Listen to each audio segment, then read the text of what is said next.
Bienvenue dans Actu Territorial, le format où je te résume les dernières news de la fonction publique territoriale en quelques minutes. Tu peux trouver les liens des articles dont je te parle sur ma page Facebook Fonctionnaire Territorial. Bienvenue dans ce nouvel épisode d'Actu Territorial, donc un peu spécial par rapport à avant. Je sais pas si tu as vu ma dernière vidéo où j'expliquais un peu les changements de format sur ma chaîne YouTube. Et donc notamment Actu Territorial, on passe sur un format mensuel, au lieu d'hebdomadaire auparavant. Ce qui va me permettre de faire aussi plus de formats vidéo, donc avec des mind maps, des animations, etc. Bref, je t'en parlais dans la dernière vidéo, donc si ça t'intéresse, je te laisse aller la voir. Donc là, vidéo sur le mois d'août. Mois d'août assez calme comme d'habitude. Déjà parce que comme d'habitude, les journaux type La Gazette des Communes, ils prennent des vacances comme tout le monde et c'est bien mérité. Donc on a eu forcément un petit peu moins d'actu à se mettre sous la dent. Mais quand même, ce qu'on va remarquer, c'est que cette actu, elle tourne beaucoup autour du port du masque dans les villes, avec pas mal de confusion. On a pu le voir là tout au long du mois d'août, sur l'obligation ou non de porter le masque.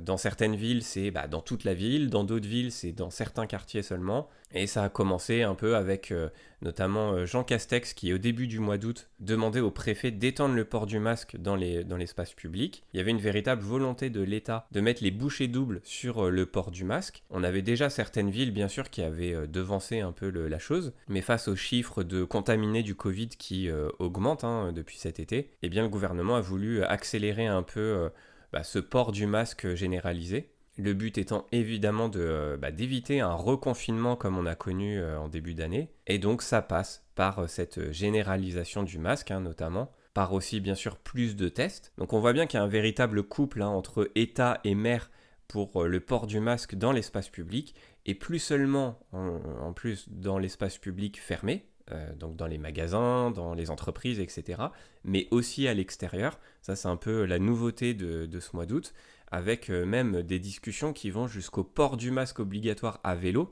Et ça, on a vu que c'est quelque chose qui a vraiment divisé les élus locaux, mais aussi à l'État, puisqu'on a certaines villes qui ont voulu imposer le port du masque aux personnes qui font du vélo. Bon, pour des raisons évidentes de santé, de respiration, ça paraît un peu compliqué quand même. Il y a un petit peu d'effort à faire quand tu fais du vélo. Donc le port du masque, c'est peut-être un petit peu compliqué.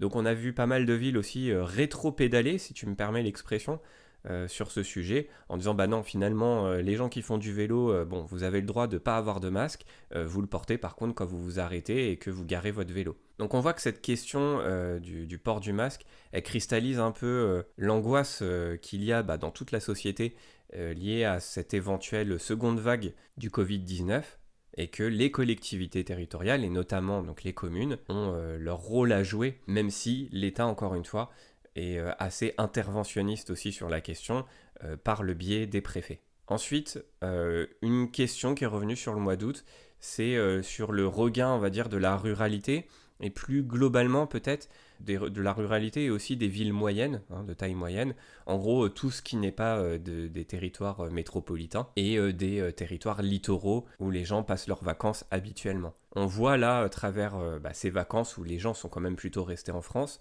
qu'il y a eu un regain dans des territoires comme la Lozère, comme la Creuse, comme la Moselle, etc. Et donc ça conforterait certains partisans de la fin de la métropolisation, de ce mouvement un peu où les gens fuiraient les métropoles. Bon, quand on regarde les stats, on est quand même loin de cette réalité au niveau démographique. Mais ça reste une question intéressante selon moi, dans le sens où cette crise peut être aussi un élément déclencheur. Et on le voit bien en plus avec les déclarations du gouvernement, pour avoir un meilleur équilibre de développement des territoires, entre d'un côté ces grosses métropoles et les territoires, on va dire, côtiers, et de l'autre côté, des territoires, on va dire, un peu urbains quand même, donc les villes de taille moyenne, et puis la ruralité. On aurait comme ça ces deux blocs qui seraient un peu à rééquilibrer. Je pense par exemple dans mon coin, dans l'ouest de la France, on a quand même un développement inégal entre d'un côté la métropole nantaise avec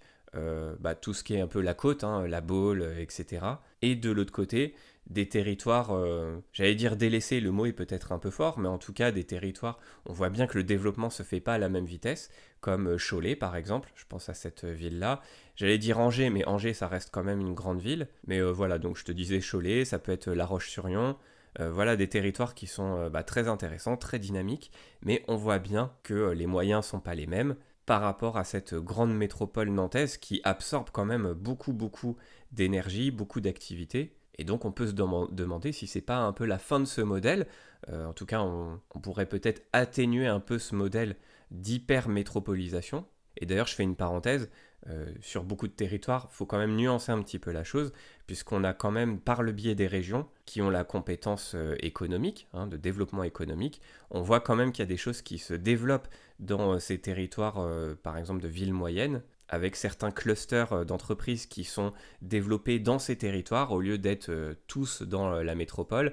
Donc il faut un peu nuancer la chose, mais il y a quand même une dynamique qui pourrait s'enclencher et qui serait intéressante vers plus d'égalité entre les territoires. Et notamment, le truc qui est intéressant par rapport à ça, c'est que quand tu regardes le prix de la vie, et notamment le prix de l'immobilier dans ce type de ville moyenne par rapport aux grandes métropoles, c'est là où on se rend compte que le cadre de vie serait peut-être beaucoup plus intéressant pour la population. Je te donne encore un exemple par rapport à l'Ouest.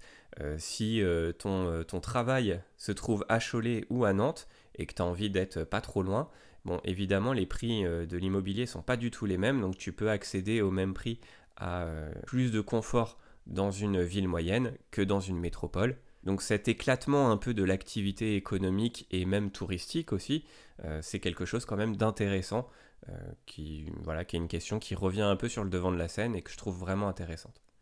Ensuite, un article sur la loi de transformation de la fonction publique qui a 1 an. Donc le truc, c'est que tu sais, cette loi, on en avait parlé dans une vidéo dédiée. Derrière, il va y avoir beaucoup de textes d'application. Et du fait de la crise du Covid, eh bien, ces textes, pour la plupart en tout cas, sont mis en attente. Donc il y a du retard dans tout ça, ça c'est la première information, que ce soit les décrets ou les ordonnances. Et ce qu'on nous dit, c'est qu'il va y avoir plus de concertation. Ça c'est Amélie de Montchalin, la ministre de la Transformation et de la Fonction publique, qui l'a rappelé. Il y aura plus donc de dialogue social pour l'application de cette loi. Donc ça, c'est plutôt une bonne chose, en tout cas c'est plutôt une bonne annonce. Mais sachant que la discussion est quand même un peu balisée, puisqu'on a donc des objectifs déjà très clairs et très posés. Notamment, on va parler du deuxième, qui est de transformer et simplifier la gestion des ressources humaines, donc qui en soi a l'air d'être un super objectif, sauf que derrière, le levier principal de cette transformation ou de cette simplification, c'est d'avoir un plus grand recours aux contractuels de droit public. Donc, je t'en parlais un peu dans la vidéo où je détaillais un peu les termes de cette loi. Le recours à plus de contractuels dans la territoriale, c'est selon moi quelque chose qui ne se justifie pas forcément, puisqu'on est déjà à peu près à 25% de contractuels dans la territoriale, ce qui est un chiffre tout à fait logique, qui s'explique. Dans une administration territoriale, il faut de la souplesse, il faut du recours aux contractuels. En plus, je ne vais pas cracher dessus parce que moi, clairement, j'ai commencé dans la territoriale par des contrats, par des CDD, et ça m'a permis de mettre un pied dans la maison et de laisser la porte ouverte, de bien l'enfoncer pour pouvoir faire mes preuves. Bon, après, j'ai eu un concours, hein, très clairement. Sans le concours, j'aurais pas été titularisé. Mais voilà, le contrat m'a quand même permis déjà de me faire mon expérience et de me dire ça me plaît pas. Et en l'occurrence, ça m'a plu. Et puis de faire mes preuves, hein, tout simplement, dans ma collectivité, de montrer que j'étais sérieux, que j'essayais de bien faire mon taf, etc. Donc d'un point de vue candidat, les contrats, c'est, je trouve très bien, en tout cas pour le début. Et puis du point de vue de l'administration, c'est aussi très important, parce que quand on a quelqu'un qui a un arrêt maladie long, ou un surplus d'activité dans un service, eh bien évidemment le contrat est un super outil. Maintenant, on peut se poser la question du pourcentage maximum. Comme je te le disais dans la vidéo, enfin de mémoire, il me semble que je disais ça, 25% c'est déjà très bien. Si on se rapproche des 50% par exemple, parce que là très clairement si on se donne un nouvel outil pour avoir plus de contractuels, de 25%, voilà, c'est quoi l'objectif? On ne nous le dit pas, mais est-ce que c'est 30, 35, 40, 50%? Si on arrive à un objectif de 50% de contractuels, pour moi c'est une remise en cause du statut de fonctionnaire dans la territoriale. Et pour moi, ça pose plein de problèmes. Bon, je développe pas plus parce que j'en parle dans la vidéo. Je te laisse aller voir, c'est au-dessus de ma tête. Tu cliques sur le i comme info. Donc voilà, quand la ministre parle de plus de dialogue social, etc. pour les décrets et pour les ordonnances, c'est quand même sur une base bien balisée, bien établie. Donc bon, voilà, c'est une vision du dialogue social, on va dire. Mais la loi étant passée, bon bah, a priori, c'est pas avec ce gouvernement-là, en tout cas, qu'on va revenir là-dessus. Et puis, un dernier article que j'ai sélectionné pour le mois d'août sur la sociologie des nouveaux maires, avec notamment un auteur que j'aime beaucoup, qui s'appelle Rémi Lefebvre, et donc à regarder un petit peu le profil sociologique des nouveaux maires. Alors déjà, ce qu'on nous dit, c'est qu'il y a relativement peu de nouvelles têtes. Clairement, globalement, il y a vraiment un renouvellement des maires sortants. Alors, on ne le voit pas forcément dans les grands médias parce qu'on nous parle beaucoup de la vague verte, des grandes villes qui ont changé de tête, etc. Mais enfin, les grandes villes ou les métropoles ne sont pas les plus nombreuses des villes. Il y a beaucoup de petites villes, de moyennes villes, etc. Donc là, on a vraiment un renouvellement. Et puis plus globalement, si on fait la sociologie des nouveaux maires, on a comme d'habitude une surreprésentation des CSP+, donc les catégories socio-professionnelles les plus élevées, donc plutôt des anciens chefs d'entreprise par exemple, des cadres supérieurs, etc. On a assez peu d'ouvriers, assez peu d'employés par exemple. Par contre, nouveauté, on a une féminisation des maires. On a de plus en plus de femmes qui arrivent à être maires. Bon, et puis après, il y a une analyse plus politico-politique qui, moi, là, m'intéresse moins, savoir gauche, droite, etc. Sachant que sur le mandat municipal, dans les petites villes notamment, des fois, la scission entre droite et gauche, elle se fait pas trop ressentir. Autant au niveau national, bon, c'est quelque chose d'important. Autant au niveau municipal, bon, parfois c'est vraiment de l'ordre du détail. Puisque sur des sujets, par exemple, clivants habituellement, comme la sécurité, tu vois, on nous en parle ici, il n'est pas rare d'avoir des listes de gauche qui proposent la même chose que des listes de droite, c'est-à-dire par exemple la proposition de la vidéosurveillance dans telle ou telle ville. Donc bon, voilà, c'est pas le point principal qui m'a intéressé ici. Par contre, un point intéressant pour nous, spécialistes, on va dire, de la territoriale, en tout cas aspirants spécialistes de la territoriale, c'est le fait les campagnes ont souvent été axées très sur les communes et non pas sur les intercos, alors qu'il y a un espèce de double vote, tu sais, avec ce système de fléchage aussi pour les conseillers communautaires. En plus de ça, ce que nous rappelle Rémi Lefebvre, c'est que les intercos ont beaucoup de compétences en termes d'écologie et que ce sujet étant entre guillemets à la mode, il aurait été logique d'avoir quand même plus de choses axées sur l'interco. Et là, en l'occurrence, c'est vrai qu'on n'en a pas beaucoup vu la couleur. Donc ça pose encore une fois la question de la place de l'intercommunalité à la fois en termes démocratiques, le fait que les citoyens n'aient pas vraiment de contrôle sur leur intercommunalité, et puis même sur les compétences en elles-mêmes, est-ce qu'elles en ont pas trop au détriment des communes?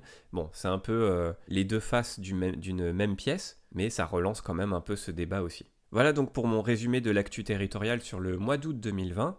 J'espère que ça va te permettre de te relancer un peu dans tout ça, hein, dans les révisions. Notamment, si t'as pas vu ma vidéo sur la loi de transformation de la fonction publique, je te laisse aller la voir, ça te fera une bonne révision pour commencer la rentrée en douceur. Et si tu veux garder un contact hebdomadaire avec moi sur justement cette actu territoriale, t'as un lien sous la vidéo dans la description qui va te permettre de recevoir un email tous les dimanches avec les 5 articles de la semaine que je continue de sélectionner quand même via ma page Facebook. Et puis un petit résumé de ces articles, te donner rapidement mon avis là-dessus. Comme ça te garde quand même un contact hebdo en plus de ces vidéos mensuelles. Donc je te laisse aller voir sous la vidéo dans la description et je te dis à la semaine prochaine du coup pour une nouvelle vidéo, mais pas d'actu territoriale, ce sera autre chose et notamment je suis en train de bosser sur une vidéo animation. Donc voilà, je t'en dis pas plus et je te dis à la semaine prochaine. Salut!